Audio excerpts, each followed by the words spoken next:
Datang mobil juga masih kotor. Ini baru ngelangsir dari gudang utama, Pak. Nah, ini yang barusan langsir dari gudang utama.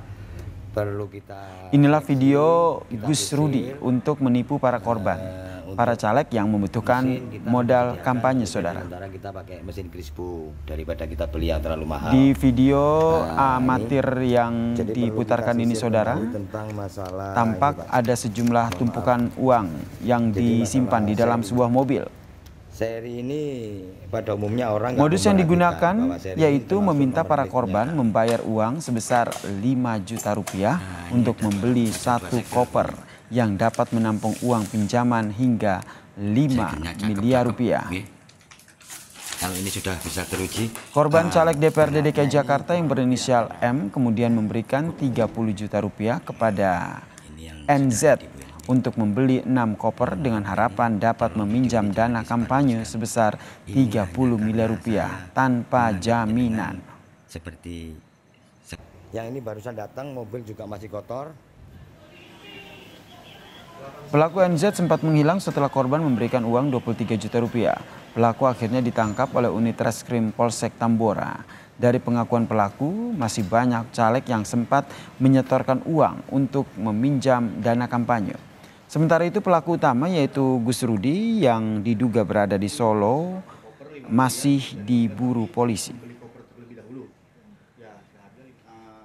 Dapat meminjamkan uang itu dengan bekal video yang berisi koper-koper berisi uang yang belum tentu kebenarannya. Dengan modus itulah menipu caleg-caleg.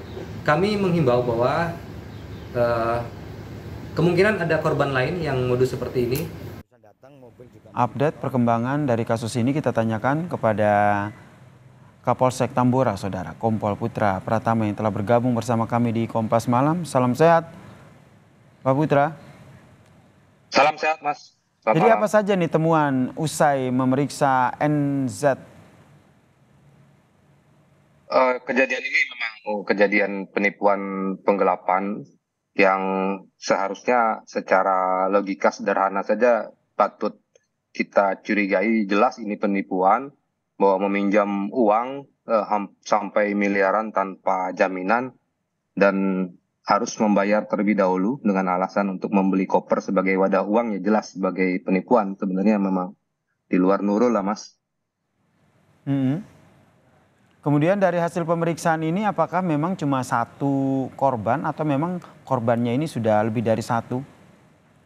Berdasarkan keterangan tersangka NZ yang saat ini sudah ditahan di Polsek Tambora, dia sendiri membawa 2 orang, satu korban M yang melapor ke Polsek Tambora, satu lagi korban B yang sampai saat ini juga belum melapor.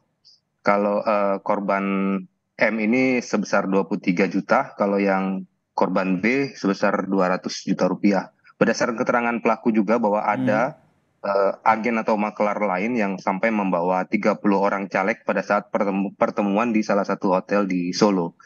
Berdasarkan kasus yang kami tangani, anatominya bahwa korban M ini mentransfer uang sebesar 23 juta rupiah kepada pelaku NZ itu uangnya digunakan sendiri oleh pelaku NZ berdasarkan alat bukti yang ada. Jadi belum sampai kami penyidikannya ke diduga pelaku orang yang mengaku sebagai bernama Gus Romi. Oke, terkait dengan Gus Romi ini, di mana nih keberadaannya? Apakah sudah diketahui dan perannya seperti apa? Sebenarnya belum tentu Gus Romi itu berada di Solo, hanya semua caleg itu dibawa ke salah satu hotel di Solo, yang artinya belum tentu bahwa orang yang mengaku bernama Gus Romi itu berdomisili di sana. Perannya memang kalau dalam kejadian ini yang sebagai pemodalnya itu adalah Gus Romi berdasarkan keterangan NZ. Hanya saja memang uang dari korban M tidak sempat disetorkan oleh tersangka NZ ke pelaku lainnya, tapi habis dia gunakan sendiri. Nah, untuk mencari tahu keberadaan Gus Romi ini nanti apa yang sudah dilakukan oleh polisi? Kita pastikan dulu anatomi yang kita miliki, anatomi kasusnya sampai pada pelaku-pelaku lain, Mas. Jadi kalau seandainya berdasarkan keterangan NZ, yang korban B itu uangnya sudah bergeser. Oke, ini kalau kita lihat di video ini banyak tumpukan uang. Apakah ini betul uang asli begitu yang digunakan untuk menipu para korban? Belum tentu, belum sampai di sana. Oke, baik. Kita nantikannya seperti apa nanti update penyelidikan dari kasus ini. Terima kasih Kapolsek Tambora, Kompol Putra Pratama telah bergabung bersama kami di Kompas Malam. Salam sehat, Bang Putra.